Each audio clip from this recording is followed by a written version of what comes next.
get through it, and there's no way I could form a coherent sentence, I don't think, after listening to all of these, great speeches, and that was the best song I've ever heard. So my name's Coley, and this is my sister Tesha. We grew up out in the woods of St. Mary's with Bill and Gina and Willow. So we've known Bill our whole entire lives. He's been a steady constant throughout our whole lives. He's always been there for us. And I think that's a recurring theme throughout I've heard everybody say. During the last couple weeks, so many thoughts have been flooding my head, random thoughts, memories, what should I say? And for me to try to express what he meant to us and to everybody else out here is so tough. He was such a prolific writer, an eloquent communicator, and a fantastic storyteller for all of those who knew him. So what I decided to do is to tell what he meant to us in my own way. So he was a part of so many of my poignant memories. He was there for my very earliest memories.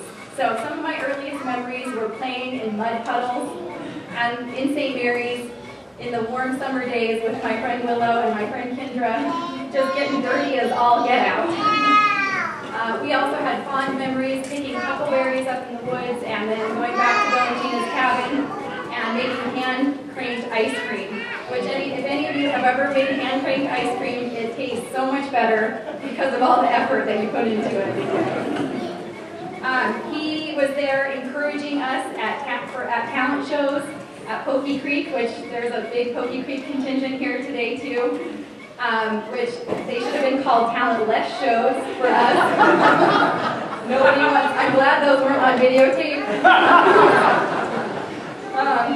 He was there when we were 8, 9, 10 years old, and we would go to Moscow for trick-or-treating at Halloween time, come back to Bill and Gina's house and empty out our pillowcases full of candy, and he would be kind of sitting back quietly saying, well, you'll get a stomachache if you eat all that. We didn't listen.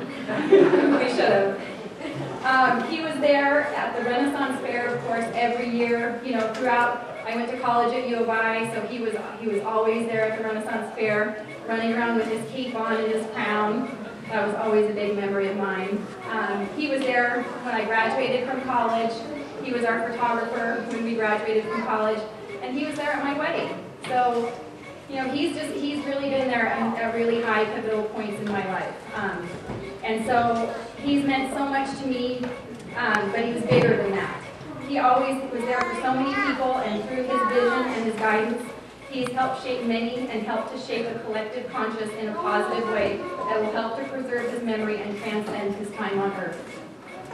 He's bigger than all of us. To read on his behalf, and so I'm going to do the best I can. Message for Bill's celebration of life from Lewis. As I write this message, our family is at home with our dying mother, Pearl. We are torn by our desire to be at Bill's celebration of life and the need to be with Mom when she passes. I have received Bill's love and support from the time when we shared a bedroom in the family home.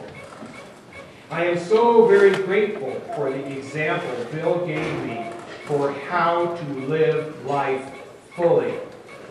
His eternally positive and hopeful outlook, his deep and independent thought, his hard work and thoughtful planning, his loving care for friends and family, and his appreciation of even the smallest events in life. I remember Mom telling me that from the time when Bill was first able to speak, that she was always amazed at how wise he was. When I was 11 years old, Bill gave me a copy of Walden. He told me that the Rose book was an important guide for his life. On the last day of his life, Bill brought up his belief in Thoreau's ideas again. So I, Lewis, end with this quote. I went to the woods because I wished to live deliberately, to front only the essential facts of life, and see if I could not learn what it had to teach, and not, when I came to die, discover that I had not lived. I did not wish to live what was not life. Living is so dear. Nor did I wish to practice resignation unless it was quite necessary. I wanted to live deep and suck out all the marrow of life, to live so sturdily and Spartan-like as to put to rout all that was not life, to cut a broad swath and shade close to life, to drive life into a corner and reduce it to its lowest terms.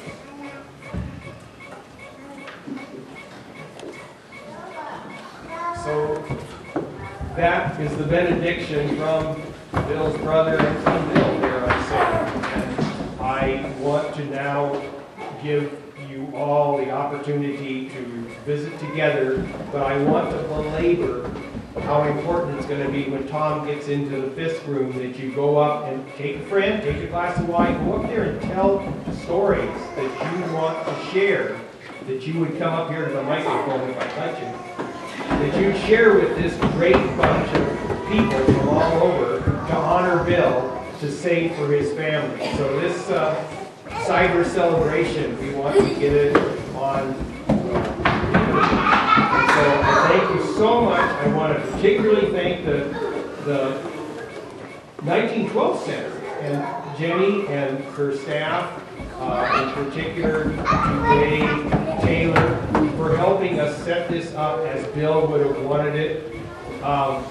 As I mentioned, as soon as we're done with this part, we're welcome to pick up these tables and bring them out and set around tables and feast and drink wine and share stories.